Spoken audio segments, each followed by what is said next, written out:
말씀 보겠습니다. 계시록 1장 1절에서 8절까지 말씀입니다.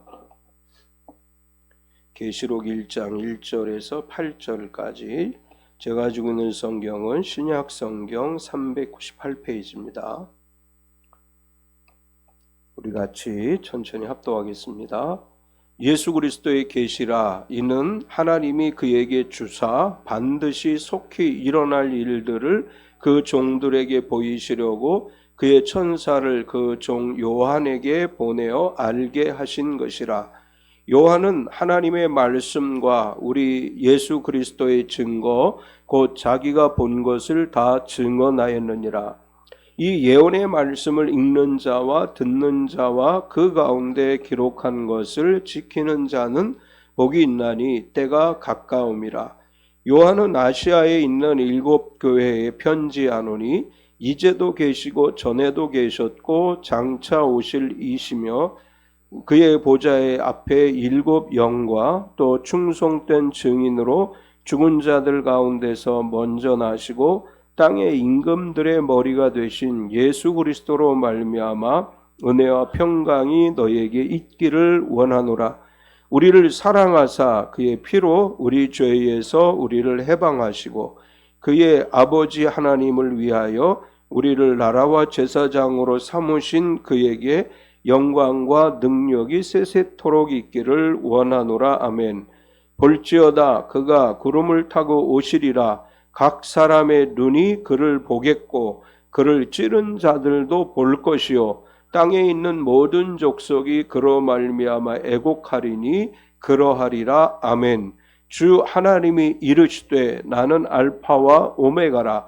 이제도 있고 전에도 있었고 장차 올 자요 전능한 자라 하시더라. 아멘. 우리 찬송가 38장 찬양하시고 말씀 나누겠습니다.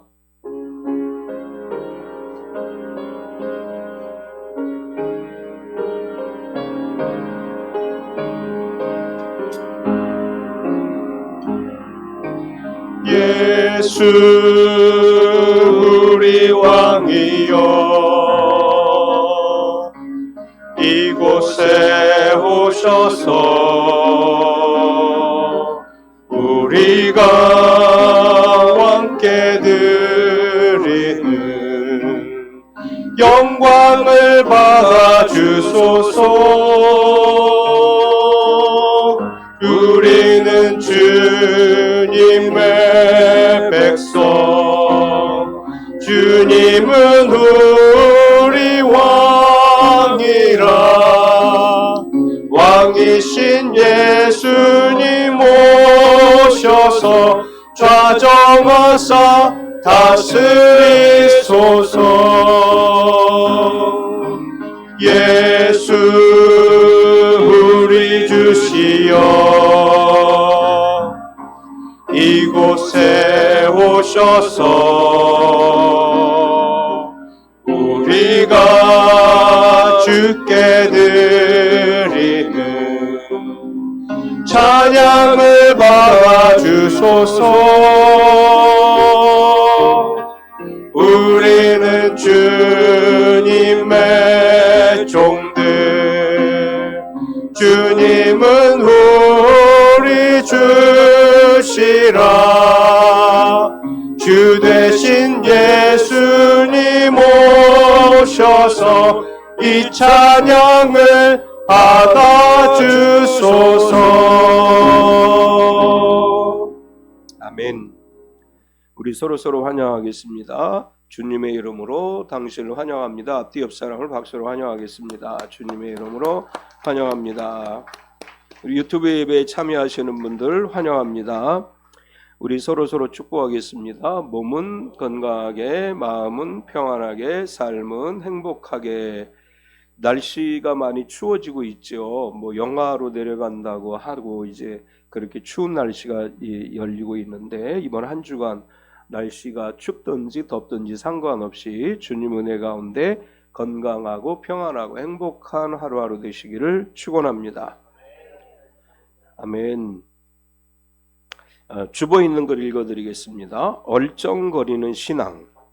사우디 왕세자 빈 살만은 미스터 에브리싱으로 통합니다. 막강한 재력의 소유자이기 때문입니다. 하지만 그는 권력 승계 서열상 결코 왕세자가 될 수 없었습니다. 그에게 기회가 온 건 엄청난 행운과 우연의 결과였습니다. 그 가운데 그의 모친의 한 가지 지략이 돋보입니다. 그의 모친은 어린 빈살만에게 한 가지 원칙을 철칙처럼 지키게 했습니다. 부친의 점심 식사 자리에 항상 어린 빈살만이 함께 앉도록 하는 것이었습니다. 다른 것은 몰라도 이 명령만큼은 빈살만이 절대 어길 수가 없었습니다.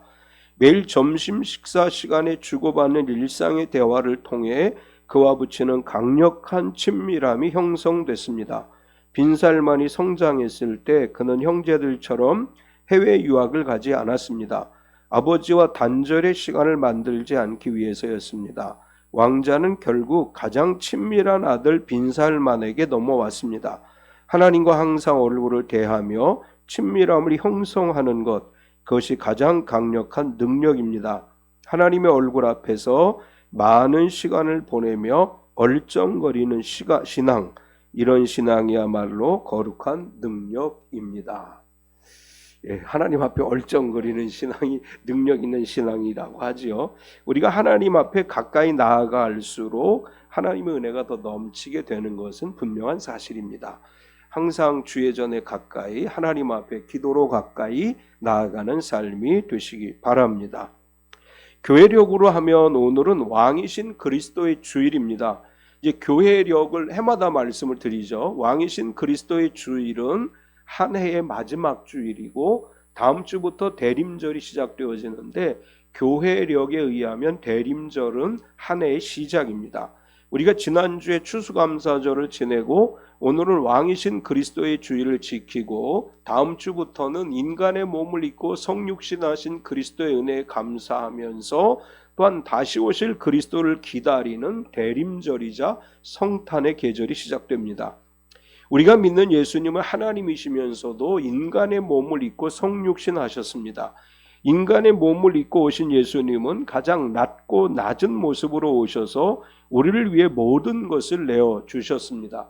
예수님이 탄생하시던 날 누가복음의 기록에 의하면 천사들이 노래하죠. 지극히 높은 곳에서는 하나님께 영광이요 땅에서는 기뻐하심을 입은 사람들 중에 평화로다. 이 선포는 예수 그리스도는 이 땅에 평강의 왕으로 오셨다고 하는 천사들의 선포이고 예수님이 십자가에 달려 돌아가실 때 빌라도는 예수님의 죄패를 이렇게 썼습니다. 유대인의 왕 예수라고 썼습니다. 이제 대제사장은 와서 이렇게 항의를 합니다. 유대인의 왕이라고 쓰지 말고 자칭 유대인의 왕이라고 쓰시오. 빌라도는 이렇게 이야기하죠. 나는 내가 쓸 것을 썼다. 이렇게 대제사장의 이야기를 합니다.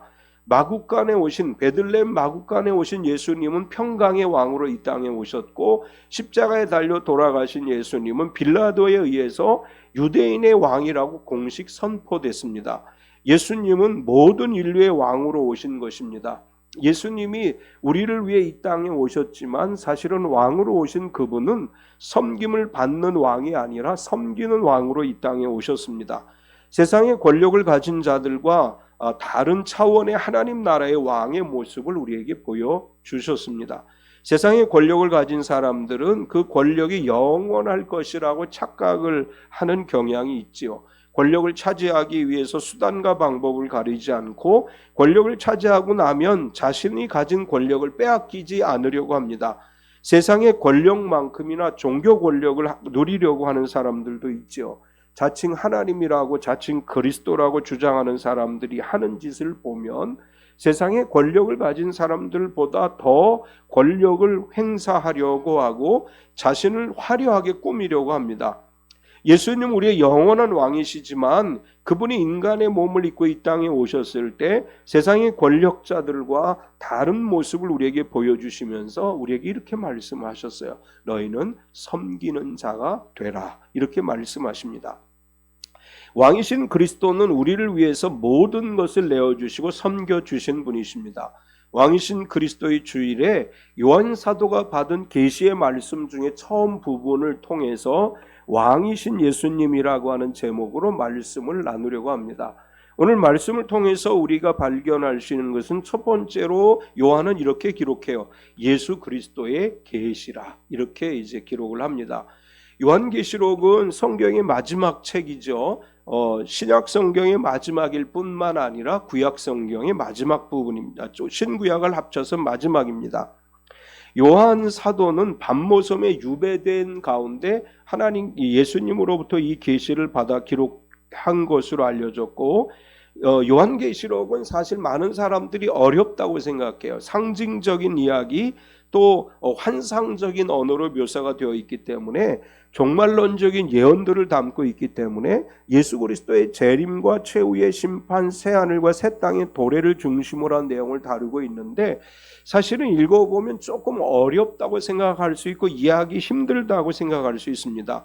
요한계시록은 복잡하고 해석이 다양한 말씀으로 되어져 있는 것 같지만, 그 중심 메시지는 하나님의 궁극적인 승리와 그리스도 안에서의 영원한 소망을 이야기하고 있습니다. 오늘 말씀은 처음에 요한이 이렇게 시작을 하죠. 요한에게 알게 하신 것이라, 이렇게 말씀을 시작합니다. 1절을 보면 예수 그리스도의 계시라, 이는 하나님이 그에게 주사 반드시 속히 일어날 일들을 그 종들에게 보이시려고 그의 천사를 그 종 요한에게 보내어 알게 하신 것이라, 이렇게 시작을 하죠. 예수 그리스도의 계시라, 이렇게 시작하면서 이 말을 천사를 통해서 요한에게 주었다. 예수 그리스도에게서 온 계시라고 하는 뜻인데, 이 계시라고 하는 헬라어는 아포칼립시스라고 하는 단어를 사용합니다. 이 단어는 아포라고 하는 단어와 칼립시스라고 하는 단어가 합쳐져서 만들어진 단어인데, 이 단어가 의미하는 것은 베일을 벗기다, 뚜껑을 열다, 이런 의미가 있고, 다르게 말하면 감추어졌던 것들을 드러내다 라는 뜻이에요. 계시라고 하는 것은 지금까지 감추어져 있던 것을 세상에 밝히 드러내는 것이다. 이게 계시라고 하는 단어의 의미입니다. 요한계시록은 이제 어떤 사람들은 그렇게 얘기해요. 요한계시록은 아무나 풀 수 없는 거다. 요한계시록은 함부로 연구해서는 안 되고 이 말씀을 풀 수 있는 특별한 사람들이 해석하는 것이다. 이렇게 말하면 이단입니다. 계시라고 하는 말 자체가 누구에게나 밝히 드러내다, 그런 뜻이고, 뚜껑을 열어 공개된 책이기 때문에 누구나 부지런히 연구해야 될 책이고, 감추어 둔 것을 세상 속에 드러내는 것이기 때문에, 이제 일반적으로 계시라고 하는 단어를 해석할 때 커튼을 제끼다라고 해석을 해요. 커튼이 쳐져 있을 때에는 감추어져 있었지만 커튼을 제끼고 보면 모든 것이 드러나는 것이다. 그래서 이제 계시라고 하는 것은 감추어진 것이 아니라 감추어져 있던 것을 세상에 드러내는 것이다, 이런 의미고, 요한 사도가 계시를 받아서 기록할 당시는 로마 정부에 의해서 기독교가 박해를 받던 시절입니다. 그런 상황에서 계시를 받아서 계시록을 기록했기 때문에 이제 다양한 상징들을 여기다 담고 있어요. 어떻게 보면 정말 이해하기 어렵다, 이렇게 보여지는 부분들이 있는데, 이 상징들은 그 시대 기독교인들이 이해할 수 있는 상징들이었어요. 이제 로마 정부가 만약에 이 책을 보았을 때, 로마 정부가 이 책을 이해할 수 있으면 이 책은 살아남지 못해요.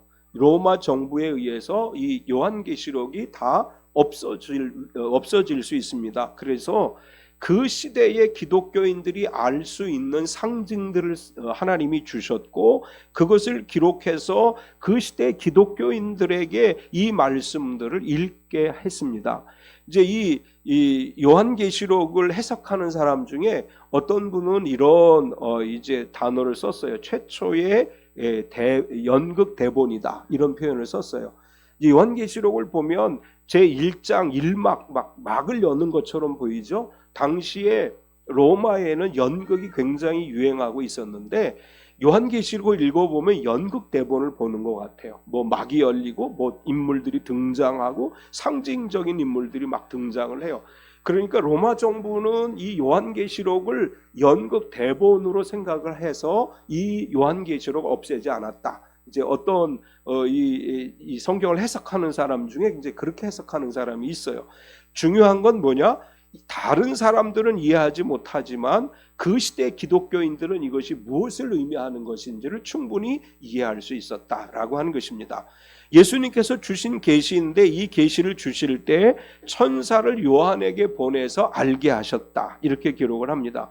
1절을 다시 보면 마지막 부분에 그의 천사를 그종 요한에게 보내어 알게 하신 것이라.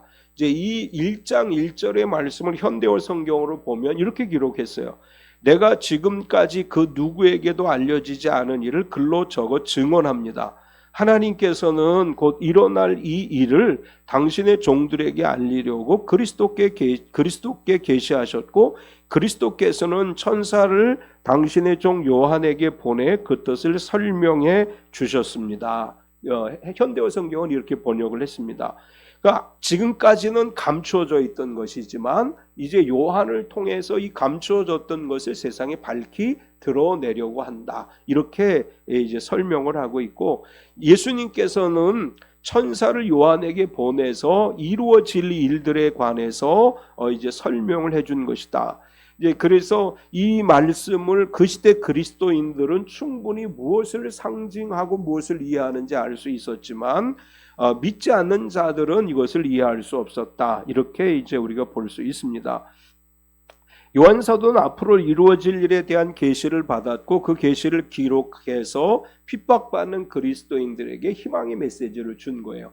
그 시대 이 로마 정부는 기독교를 강하게 핍박을 했죠. 우리가 잘 알고 있는 것처럼 로마 정부는 10대 박해를 통해서 기독교를 말살하려고 했지만 그런 박해 속에서도 카타콤의 순교자들, 카타콤에 숨어서 예배드리는 사람들이 있었고, 요한은 밤모섬에 유배가 돼서 이제 잡혀서 유배가 돼서 이 계시록을 받아서 이것을 기록해서 그 시대에 핍박받는 그리스도인들에게 희망의 메시지를 전해 준 것입니다.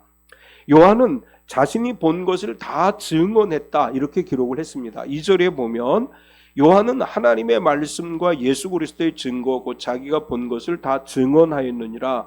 요한은 천사가 자신에게 가르쳐준 이야기들, 그리고 기도하는 가운데 환상 중에 보여진 이야기들, 이런 것들을 다 정리해서 요한계시록에 기록했다, 이렇게 이제 말하고 있고, 요한은 예수님의 사랑받는 제자라고 불려지죠. 요한복음에 의하면 사랑받는 제자라고 자신을 표현했습니다. 요한은 예수님의 제자로서 초대교회의 모든 일들을 직접 경험하고 보았고, 그리고 사도들 중에 가장 오래 사신 분이에요. 그러니까 다른 사도들은 순교당하고 일찍 죽고 이렇게 됐지만 요한은 90세 이상을 살았던 것으로 알려져 있고, 가장 오래 산 사도로서 예수님 시대로부터 그 시대까지의 모든 일들을 직접 경험하고 또 밤모섬에 유배가 돼서 하나님의 영이 말씀하시고 성령이 보여주시는 환상을 정리해서 이 계시록을 기록했다, 이렇게 말씀을 하고, 그럼 요한은 왜 이 말씀들을 기록했느냐? 이 글을 읽고 듣고 지키는 자가 복이 있다라고 그렇게 말하고 있습니다. 3절을 보면 이 예언의 말씀을 읽는 자와 듣는 자와 그 가운데 기록한 것을 지키는 자는 복이 있나니 때가 가까움이라. 예수님은 천사를 보내서 요한에게 이 계시의 말씀을 기록하게 했는데, 그럼 왜 이 말씀들을 기록하게 했느냐? 이 말씀들은 희망의 말씀, 핍박의 시대를 살아가는 그리스도인들에게 주시는 희망의 말씀이기 때문에 이 말씀을 보고 듣고 그것으로 끝나는 것이 아니라 이 말씀을 지키는 자가 복이 있다. 이 말씀은 절망의 시대를 살아가는 그리스도인들에게 희망을 주기 위한 것이고, 이 말씀대로 살아가는 사람들이 하늘의 복을 누리게 하기 위한 것이다, 이렇게 요한은 이야기합니다. 우리가 성경을 보고 읽고 듣는 것으로 그치면 성경은 우리에게 아무런 영향력이 없습니다. 성경을 읽고 보고 듣고 그 말씀대로 감동을 받은 대로 말씀을 실천하며 살아갈 때 성경에 기록된 말씀이 능력이 돼서 우리 가운데 역사하시는 것입니다. 성경은 약속의 책이라고 이야기합니다. 약속은 내가 어떤 약속을 지키면 하나님께서 그 약속에 상응하는 또 약속을 지켜주신다. 이런 의미가 있는 것입니다. 우리는 하나님의 이 계약의 말씀인 성경대로 이 말씀을 읽고 듣고 지켜 행하게 될 때 하늘의 복을 누리게 될 줄 믿습니다. 요한은 이제 앞부분에서 이렇게 설명을 했어요. 내가 받은 계시, 내가 받은 것은 감추어져 있던 것이 세상에 드러나는 것이고, 이것은 절망의 시대를 살아가는 사람들에게 희망을 주고 이 말씀을 붙들고 모든 핍박과 환난 가운데 견디어내게 함으로 하늘의 복을 누리게 하기 위한 것이다. 이렇게 이제 설명을 한 다음에 그 다음에 예수 그리스도가 왕이시다라고 하는 것을 증거해 나갑니다. 두 번째는 임금들의 머리가 되신 예수님이다. 이제 왕 중의 왕이라고 제가 표현을 했는데, 요한 사도는 예수님이 왕 되심을 말하기 위해서 땅의 임금들의 머리가 되셨다 이렇게 설명을 합니다. 땅의 임금들의 머리가 됐다고 하는 것은 왕 중의 왕이라고 하는 의미죠. 예수님이 왕 중의 왕이라고 증언한 요한은 예수님이 어떻게 해서 땅의 임금들의 머리, 왕 중의 왕이 되셨느냐 하면 죽은 자들 가운데서 먼저 나셨다. 죽음의 권세를 이기고 부활하셨다. 이렇게 소개를 합니다. 5절을 보면 또 충성된 증인으로 죽은 자들 가운데서 먼저 나시고 땅의 임금들의 머리가 되신 예수 그리스도로 말미암아 은혜와 평강이 너희에게 있기를 원하노라. 우리를 사랑하사 그의 피로 우리 죄에서 우리를 해방하시고, 예수님이 땅의 임금들의 머리가 되셨는데 그 머리가 되신 것은 십자가에 달려 돌아가셨지만 죽음에 머무르지 않고 부활하셨기 때문이다. 예수님이 죽음으로 끝났으면 우리의 구세주가 되실 수 없어요. 예수님이 죽음으로 끝났으면 우리의 왕이 될 수가 없습니다. 예수님이 죽음에 머물지 않고 죽은 자 가운데서 먼저 나셨다. 이제 먼저 나셨다고 하는 이 말은 죽은 자들 가운데서 부활의 첫 열매가 되셨다. 바울의 증언에 의하면 그렇게 이제 말할 수 있죠. 고린도전서 15장 20절에 보면 바울은 이렇게 이야기해요. 그러나 이제 그리스도께서 죽은 자 가운데서 다시 살아나사 잠자는 자들의 첫 열매가 되셨도다. 예수님의 죽으심은 의학적으로 소생이 불가능한 죽음이죠. 십자가에서 물과 피를 다 흘리셨어요. 다시 살아날 수 없었어요. 그럼에도 불구하고 부활하셨기 때문에 바울 사도는 잠자는 자들의 첫 열매가 되신 것이다. 요한 사도는 죽은 자들 가운데서 먼저 나신 것이다. 첫 번째 부활이다. 이렇게 소개를 하면서 사망 권세 이기시고 부활하셨기 때문에 그 어떤 권세도 예수님 앞에 굴복하지 않을 수가 없다.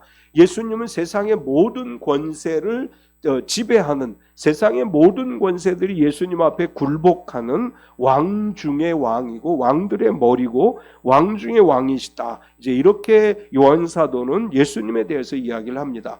또 예수님이 왕 중의 왕이고 우리의 왕이 되셨다고 하는 것은 그의 피로 우리를 죄에서 해방하셨기 때문이다. 이렇게 말씀을 합니다.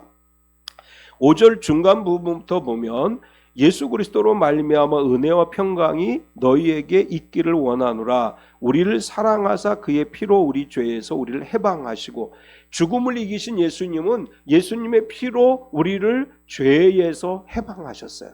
예수 그리스도가 십자가에 달려 돌아가실 때 빌라도는 유대인의 왕 예수라고 하는 팻말을 달았습니다. 유대인의 왕이라고 하는 것은 단순히 그 시대 유대인의 왕이라는 의미가 아니고 하나님께서 예수 그리스도를 통해서 온 인류의 죄를 사하시게 하셨고 온 인류의 죄를 대신 짊어지신 속죄의 어린 양으로서 예수님이 십자가에 달려 돌아가심으로 모든 죄에서 우리를 해방시켜 주셨고, 따라서 모든 죄를 해방시켜 주신 그분은 우리의 왕이시다. 이런 논리로 요한 사도가 이야기를 하는 것입니다. 예수님은 죄와 사망에서 우리를 해방시켜 주신 분이십니다. 그로 말미암아 은혜와 평강이 우리에게 임하는 것입니다. 하나님과 우리와는 원수의 관계였어요. 우리가 하나님께 나아갈 수 없었어요. 바울의 증언에 의하면 하나님과 우리 사이에 죄라고 하는 담이 막혀 있었는데 하나님과 우리 사이에 있는 이 죄의 담은 예수 그리스도의 십자가로 헐어버리셨다. 이렇게 말씀을 하셔요. 우리의 죄의 문제 때문에 우리는 하나님께 나아갈 수 없는 사람들인데 예수 그리스도의 십자가로 우리의 죄 문제가 해결돼서 하나님께 나아갈 수 있게 됐고, 하나님께 나아갈 수 있음으로 말미암아 이제 우리에게 평안이 임하게 되는 것이고 하나님으로 예수 그리스도로 말미암아 우리에게 임하는 은혜가 임하는 것이다. 예수 그리스도는 우리의 왕이신데 왕이신 예수님으로 인해서 우리에게 은혜와 평강이 임하게 되고 그 은혜 가운데 살아가게 되는 줄 믿습니다. 왕이신 예수님은 사망 권세 이기시고 부활하시고 승천하셨고 다시 오실 때까지 우리를 나라와 제사장을 삼으셨습니다. 6절을 보면 그의 아버지 하나님을 위하여 우리를 나라와 제사장으로 삼으신 그에게 영광과 능력이 세세토록 있기를 원하노라. 아멘. 이제 이 구절을 현대어 성경으로 보겠습니다. 그분은 우리를 하나님 나라의 백성으로 삼으셨을 뿐 아니라 당신의 아버지 되시는 하나님을 섬기는 제사장으로 삼으셨습니다. 영원한 영광을 누리소서, 영원토록 다스리소서. 아멘.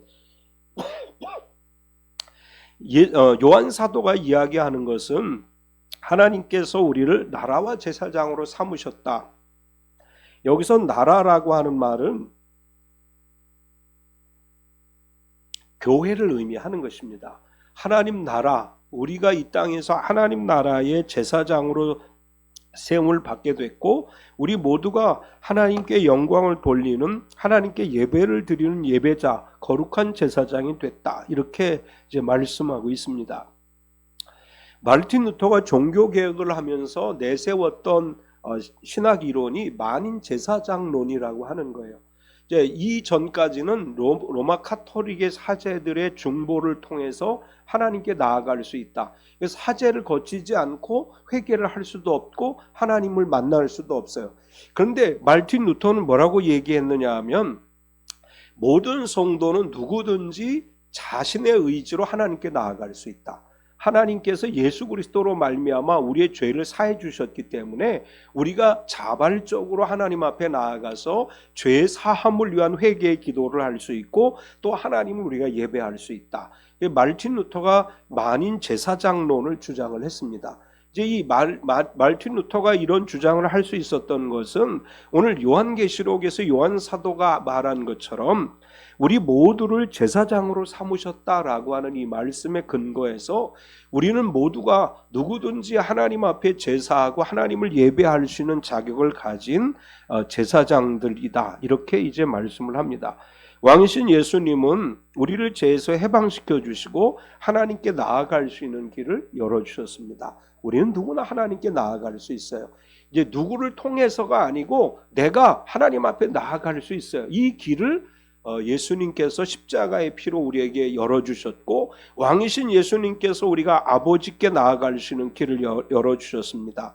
우리 누구든지 하나님 앞에 나아갈 수 있습니다. 누구든지 하나님을 예배할 수 있습니다. 언제나 어디서나 하나님을 예배하는 제사장으로 하나님의 사람으로 살아갈 수 있도록 우리를 인도해 주셨음을 믿습니다.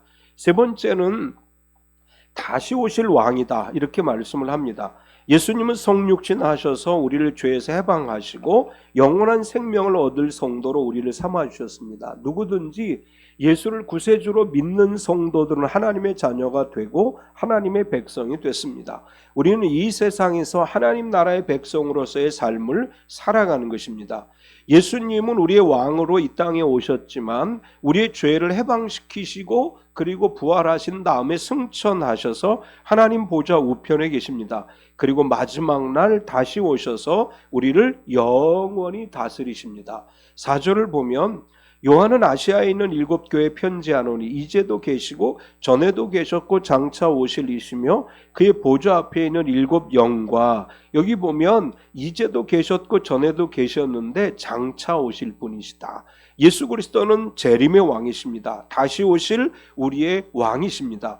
예수 그리스도는 다시 오신다 이렇게 이야기하면서 요한은 구름 타고 오시리라 이렇게 말씀을 해요. 7절을 보면 볼지어다 그가 구름을 타고 오시리라 각 사람의 눈이 그를 보겠고 그를 찌른 자들도 볼 것이요 땅에 있는 모든 족속이 그로 말미암아 애곡하리니 그러하리라. 아멘. 이제 이 말씀은 예수님이 승천하실 때 제자들에게 하신 말씀과 연관이 있죠. 사도행전 1장 11절을 보면 그러므로 갈릴리 사람들아 어찌하여 서서 하늘을 쳐다보느냐 너희 가운데로 하늘로 올려지신 예수는 하늘로 가심을 본 그대로 오시리라 이렇게 이제 이야기하셨고, 그러면 예수님이 하늘로 가실 때 어떻게 가셨느냐? 사도행전 1장 9절을 보면 이 말씀을 마치시고 그들이 보는데 올려져 가시니 구름이 그를 가리워 보이지 않게 하시니라. 예수님이 승천하실 때 구름을 타고 승천하셨다고 하는 이제 표현을 하고 있는 것이고, 구름이라고 하는 것이 성경에서 어떤 의미를 갖느냐? 구약 성경에 보면 출애굽한 이스라엘 백성들이 광야 생활을 할 때 구름으로 지켜주셨고, 하나님의 성막에 구름이 임하시면 하나님이 임재하셨다 이렇게 표현을 했습니다. 구름이라고 하는 것은 영적으로 우리를 보호하시고 인도하시고 하나님의 임재하심을 상징하는 것이고, 예수님께서도 살아계실 때 공생의 기간 동안에 이렇게 말씀하셨어요. 마가복음 14장 62절에 보면 예수께서 이르시되 내가 그니라 인자가 권능의 우편에 앉은 것과 하늘 구름을 타고 오는 것을 너희가 보리라 하시니, 예수님은 구름 타고 오신다고 성경이 말씀을 합니다. 이제 홍길동 전을 보면 홍길동이 막 구름 타고 다니잖아요. 이제 그 저자가 캐토릭 신자였다 이렇게 얘기하고, 홍길동 전을 쓸 때 성경을 읽고 예수 그리스도가 이제 이 땅에 오실 것에 대한 홍길동이 추구했던 신세계, 이것은 이제 천국을 묘사한 것이다 해석하는 사람들이 그렇게 해석해요. 홍길동 전을 보면 막 홍길동이 구름 타고 다녀요. 그런데 성경에 예수님이 구름 타고 오시리라고 하는 예언의 말씀을 그가 인용했을 것이다. 이제 이렇게들 봅니다. 모르죠. 뭐 그걸 보고 쓴 것인지 어쩐지 모르지만 예수님은 구름 타고 오셔요. 그리고 이 구름 타고 오실 예수님은 모든 사람들이 볼 것이다 이렇게 말씀을 해요. 어떤 사람은 보고 어떤 사람은 보지 못한다 이런 것이 아니라 모든 사람이 볼 것이다. 이 7절을 보면 볼지어다 그가 구름을 타고 오시리라 각 사람의 눈이 그를 보겠고 그를 찌른 자들도 볼 것이며 땅에 있는 모든 족속이 그로 말미암아 애곡하리니 그러하리라. 아멘. 이제 이단들 중에는 이렇게 얘기하는 사람들이 있어요. 예수님이 오시는 건 아무나 볼 수 있는 게 아니고 특정한 사람들만 볼 수 있는 것이다. 어떻게 예수님이 오시는 것을 모든 사람이 볼 수 있느냐, 이제 이런 논리로 이야기하는 사람들이 있는데, 성경은 분명하게 뭐라고 얘기하느냐 하면 모든 사람들이 예수님의 오시는 것을 볼 수 있다. 심지어는 예수님을 찌른 자들, 이 찌른 자들이라고 하는 것은 오늘날 핍박하는 자들을 이야기하는 것입니다. 교회를 핍박하고 성도들을 핍박하고 박해했던 사람들도 예수님이 오시는 것, 구름 타고 오시는 것을 보게 될 것이다 이렇게 말씀하면서, 예수님이 재림을 믿지 않던 사람들이 예수님의 재림을 보면 모든 족속들이 그로 말미암아 애곡하리라 이렇게 기록을 했습니다. 왜 애곡하게 되느냐 하면, 예수님을 믿지 않았던 사람들, 예수님께서 이 땅에 다시 오실 것이라고 생각하지 않고 살던 사람들은 예수님이 다시 오시는 것을 볼 때 세상의 종말이 왔다는 것을 알게 되고, 하나님을 알지 못하고 믿지 않고 죄 가운데 살았던 것을 깨닫고 그때 애곡하게 된다 이런 의미예요. 마지막 때 예수님 다시 오시면 우리가 행한 모든 일대로 심판하신다고 말씀했습니다. 우리가 행한 일대로 심판하실 그분이 오시기 때문에 믿지 않던 자들은 결국 슬퍼하며 애곡하는 역사가 일어나게 된다. 이제 마지막으로 하나님과 예수님은 이제도 있고 전에도 있었고 장차 오실 왕이라 이렇게 말씀합니다. 4절을 다시 보면, 요한은 아시아에 있는 7교회에 편지하노니 이제도 계시고 전에도 계셨고 장차 오실 이시며 그의 보좌 앞에 있는 7 영과 8절에 주 하나님이 이르시되 나는 알파와 오메가라 이제도 있고 전에도 있었고 장차 올 자요 전능한 자라 하시더라. 하나님은 창세 전에 계셔서 세상을 창조하신 분이에요. 종말의 때에도 하나님은 존재하시고 이 지구의 종말 이에도 하나님은 영원토록 함께 하시는 분이에요. 이전에도 계셨고 지금도 계신 분이 하나님이시고 예수님이십니다. 하나님과 예수님은 알파와 오메가가 되신다. 이제 이 알파와 오메가가 된다고 하는 것이 무슨 의미인지 우리가 잘 알죠. 헬라어의 첫 단어가 알파, 마지막 단어가 오메가이기 때문에 알파와 오메가는 처음과 끝을 의미하는 것이고, 지금도 이제도 계셨고 지금도 계시고 장차 오실 전능한 하나님이시다. 이 말은 우리가 이제 오순절 교회들이 표어로 삼고 있는 히브리서 13장 8절의 말씀과 같은 의미죠. 예수 그리스도는 어제나 오늘이나 영원토록 동일하십니다. 마찬가지로 예수님은 우리가 태어나기도 전에 존재하셨고 지금도 계시고 다시 오실 왕이십니다. 이 말씀은 우리가 예수 그리스도를 믿고 예수님을 왕으로 섬기며 살아갈 때 우리의 삶 속에 하나님 나라의 통치가 이루어지고 우리는 예수님의 지배를 받는, 예수님의 통치를 받는 삶을 살아가는 것이고, 결과적으로 하나님 나라가 우리 가운데 지금 이곳에 임했다, 이런 말씀입니다. 예수님을 믿는 순간부터 하나님 나라가 우리 가운데 임했어요. 예수님을 믿는 우리 모두에게는 하나님 나라의 은총을 지금 누리고 있는 것입니다. 마지막 날 다시 오실 그분이 다시 우리를 만나는 그날까지 우리는 영원토록 예수 그리스도 안에서 예수 그리스도의 다스림을 받는 성도인 줄로 믿습니다. 예수 그리스도는 어제나 오늘이라 영원토록 우리를 다스리시는 분이시고, 우리의 삶의 현장에 예수님을 통해 하나님 나라의 통치가 이루어지고 있기에 그분 안에서 은혜와 평강을 누리는 삶이 되시기를 축원합니다. 하나님 아버지 감사합니다. 우리를 너무나 사랑하셔서 하나밖에 없으신 독생자 예수 그리스도를 이 땅에 보내주시고, 예수 그리스도께서 이 땅에 오시던 날 천사들이 하늘에는 기쁨이요 땅에는 기뻐하심을 입은 사람들 중에 평화로다라고 노래하므로 평강의 왕으로 이 땅에 오셨음을 선포했고, 또한 빌라도의 유대인의 왕이요 온 인류의 구속의 왕이라고 하는 선포를 했습니다. 예수님이 이 땅에 오셔서 우리의 죄를 위해 죽으셨고 부활하셨고 우리에게 영원한 생명을 주셨습니다. 우리는 죄로 인해 죽을 수밖에 없던 인생들이지만 왕 되신 예수님의 그 죽으심과 부활을 통해 죄로부터 해방되어 영원한 생명을 누리게 됐습니다. 왕이신 예수님, 오늘 이 땅에 우리 가운데 오셔서 우리를 다스려 주시옵소서. 우리 가정이 천국이 되게 하여 주시옵소서. 우리의 직장이, 우리의 사업체가 하나님 나라가, 예수님이 다스리시는 하나님 나라가 되게 하시고 매일매일의 삶 속에서 은혜와 평강을 누리며 살아가는 삶이 되게 하여 주시옵소서. 예수님의 이름으로 기도드리옵나이다. 아멘. 우리